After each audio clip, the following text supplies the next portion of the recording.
Olá, boa tarde. 1h52 em Brasília. Você estava assistindo à reunião da Comissão de Relações Exteriores. Hoje, os senadores sabatinaram os indicados para o cargo de embaixador do Brasil, junto à Organização das Nações Unidas e em Portugal. Os nomes de Mauro Vieira, ex-ministro das Relações Exteriores, indicado para a ONU, e Luiz Alberto Figueiredo Machado, para a representação em Lisboa, ainda precisam ser aprovados pelo plenário do Senado. O combate ao tráfico de pessoas deve ganhar o reforço de uma legislação específica. A matéria foi aprovada pela Comissão de Constituição e Justiça e segue para plenário em regime de urgência. A proposta facilita o acesso dos órgãos de investigação a dados de telefonia e internet de investigados. Além de aumentar penas para o tráfico de pessoas, define regras para a adoção internacional e para o trabalho de adolescentes. A proposta também cria o Cadastro Nacional de Traficantes de Pessoas.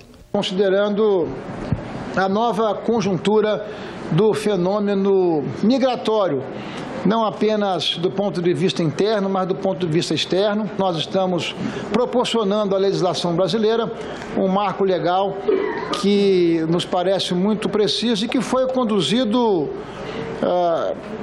com muito debate e muito diálogo, inclusive com as autoridades que lidam diretamente com esse tema. A Comissão de Constituição e Justiça também aprovou o reajuste escalonado de 16,38% para o Procurador-Geral da República. Em resposta a críticas de que o projeto aumenta o gasto público em momentos de crise, o relator, o senador Waldir Raupp, afirmou que a análise do impacto orçamentário da medida cabe à Comissão de Assuntos Econômicos, para onde segue o texto. O Senado concluiu nesta madrugada a segunda etapa do processo de impeachment da presidente Dilma Rousseff, a fase de pronúncia. O plenário aprovou o parecer da Comissão Especial do Impeachment por 59 votos a favor e 21 contrários. Sob o comando do presidente do Supremo Tribunal Federal, ministro Ricardo Lewandowski, a sessão, que começou por volta das 10 da manhã de terça-feira, virou à noite e terminou às 2h30 da madrugada de quarta. Foram 2 horas só para apresentações de 8 questões de ordem elaboradas por apoiadores de Dilma Rousseff. 2 dos questionamentos pediam que o processo de impeachment fosse interrompido até que se esclareçam os fatos citados por Marcelo Odebrecht em delação premiada à Operação Lava Jato.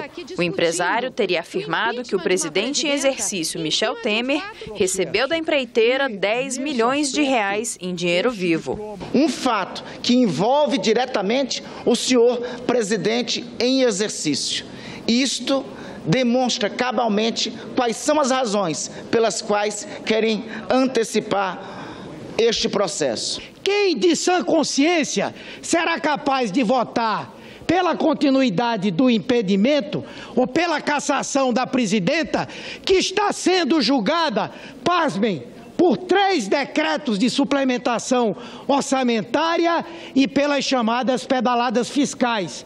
Pedaladas essas já pela visão do Ministério Público, não caracterizando o crime.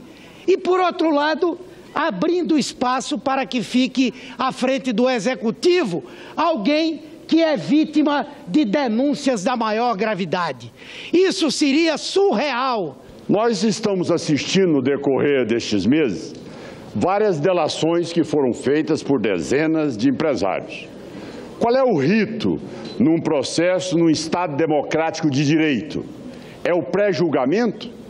É o julgamento inquisitivo? Pelo contrário. Se fosse por delação premiada, eu pergunto a Vossa Excelência, como é que o nobre colega que me antecedeu poderia responder a essa matéria aqui, que é capa da revista Isto É, em que a presidente Dilma dirige ao presidente da Odebrecht e diz: é para pagar. E aí? Não teríamos que ter mais a votação? ela já seria imediatamente julgada? O ministro Ricardo Lewandowski indeferiu esses pedidos por entender que se tratavam de fato estranho ao processo. Em seguida, o relator, senador Antônio Anastasia, defendeu seu parecer. O que se rechaça é a usurpação das prerrogativas do Congresso Nacional, a manipulação dos bancos públicos e a fraude às contas públicas. Pela gravidade que se revestem essas condutas, são de fato e por justo motivo tipificadas como crimes de responsabilidade, razão pela qual estamos aqui a propor o julgamento da senhora presidente afastada. Diferentemente do dia em que o plenário do Senado aprovou a abertura do processo de impeachment, quando 69 senadores se inscreveram para discursar, desta vez apenas 47 quiseram subir à tribuna. Como forma de tentar acelerar o processo, 13 senadores retiraram suas inscrições, a maioria do PMDB e do PSDB. Nós estaremos sendo representados pelo presidente nacional do PSDB, o senador Aécio Neves, e todos os outros senadores do PSDB, portanto, irão declinar de suas falas para que nós tenhamos a conclusão dessa etapa do julgamento ainda hoje. Só aí teremos uma economia de aproximadamente 2 horas da sessão. Eles, infelizmente, estão tirando as inscrições para que tudo seja votado e concluído ainda no dia de hoje. O que é lamentável, é uma postura que corresponde à postura que eles estão tendo desde o início. Desde o início aqui no Senado Federal. Tentaram barrar uma perícia, tentaram impedir que testemunhas viessem falar pela defesa, não é? Ou seja, eles fogem muito da produção de prova. A votação do relatório aconteceu por volta de 1h30 da manhã. Já poderemos votar. Eu quero esclarecer mais uma vez, para que não haja dúvidas, aqueles que votam sim, aprovam o parecer do senador Anastasia.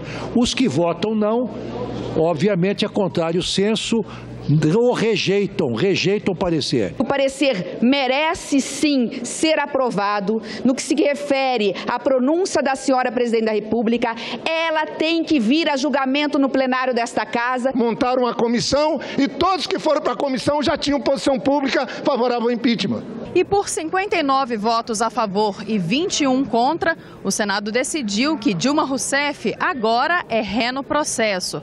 Ela será julgada pela abertura de créditos suplementares sem autorização do Congresso em 2015 e por operações de crédito com o Banco do Brasil relativas ao Plano Safra, as pedaladas fiscais. A última tentativa dos aliados da presidente foi de retirar do parecer alguns dos pontos considerados crimes pelo relator, mas não conseguiram e o texto foi mantido.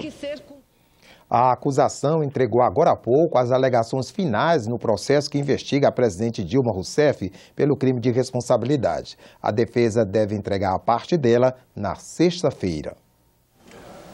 A acusação abriu mão do prazo de 48 horas e já entregou nesta quarta-feira as alegações finais.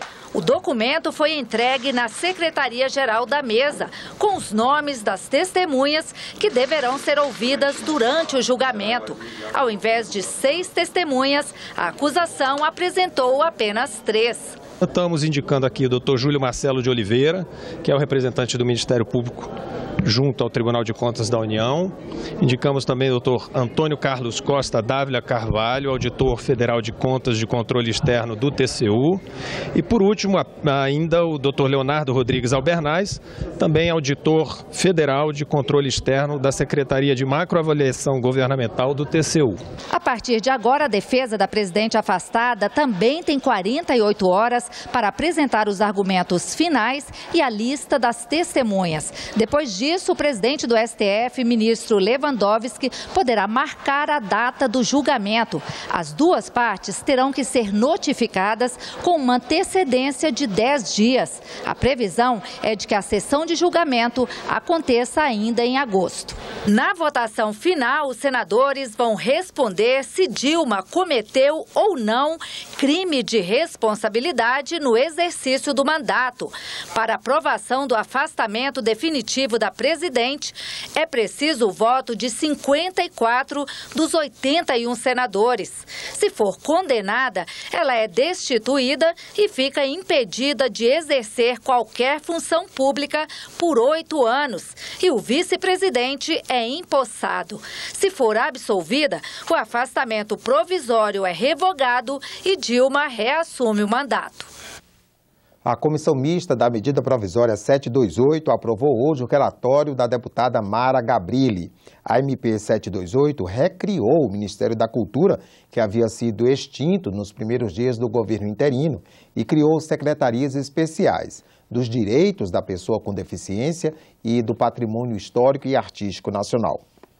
Você terá outras notícias a qualquer momento na nossa programação e também na página da TV Senado na internet. Obrigado pela audiência e continue com a nossa programação.